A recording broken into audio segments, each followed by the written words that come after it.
Right, so this is a member of our brass family, and it has valves, like most of the brass instruments have, and it has a mouthpiece. So if we take a look at the valve, they actually do come out. This is what a valve looks like. It has holes in it, and there's a purpose for those valves. So when you are playing a brass instrument, you are locked into certain notes, such as this. And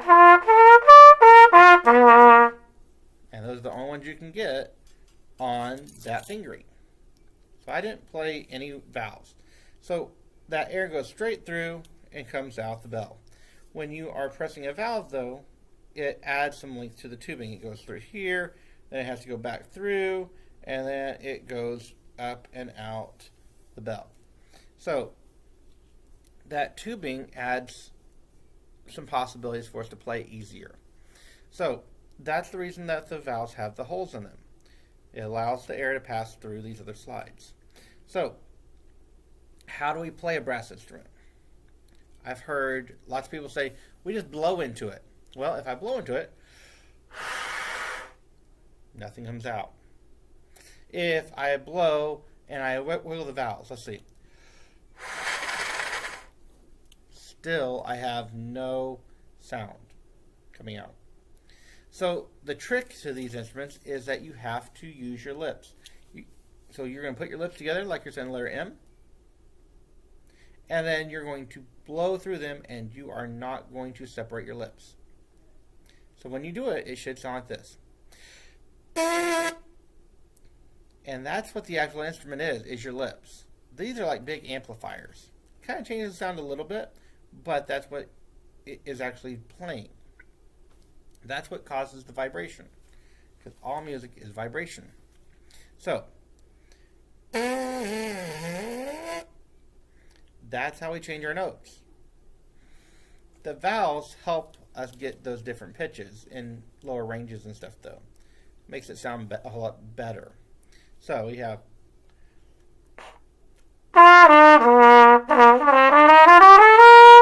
Let me put that buzz with it.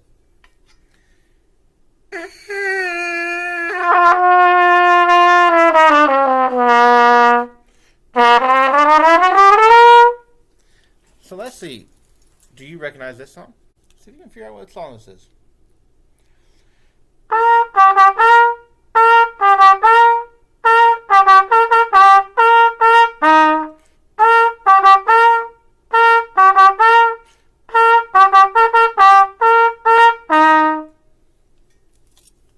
Any ideas? Any ideas?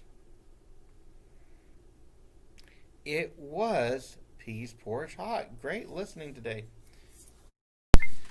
Alright, this here is the French horn. It is about 14 feet if it were completely unrolled. And just like our trumpet, it does have valves here.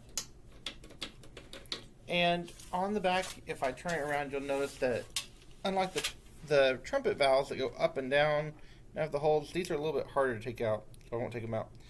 But these go side to side. If we look right in here, you'll see that they are going side to side instead of up and down. So for that reason, these are called rotary valves because they rotate. So I have the French horn here. Most of the time, the French horn does have their hand in the bell. Part of that is to help with tuning. Part of it is because of tradition.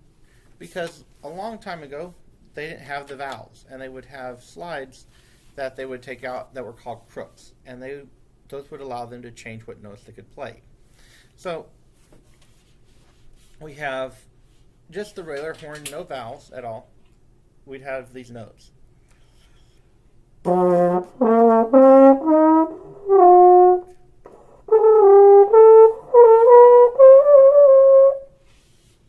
But we don't want to have to play up high to get all the steps all the time. So every crook that they had would be like a valve. So if I add this valve, it's like I added a different crook. I would still only have those same notes.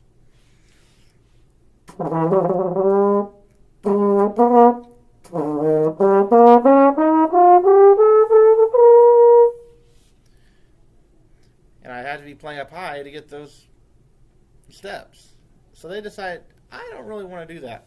So instead, they started kind of changing what they did a little bit so that they didn't have to play up so high. So I'm just going to change my hand position a little bit and see if I can change it so we get those steps down lower. So let's see.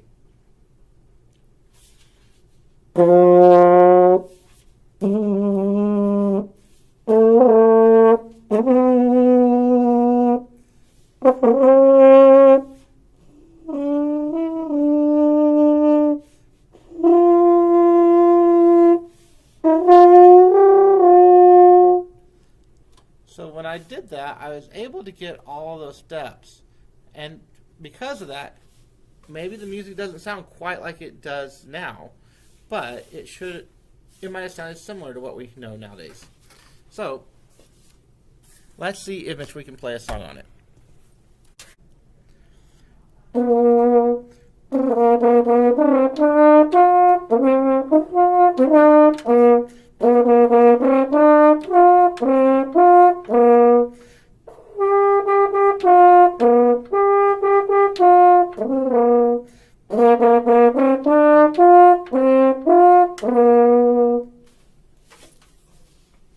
What song was that?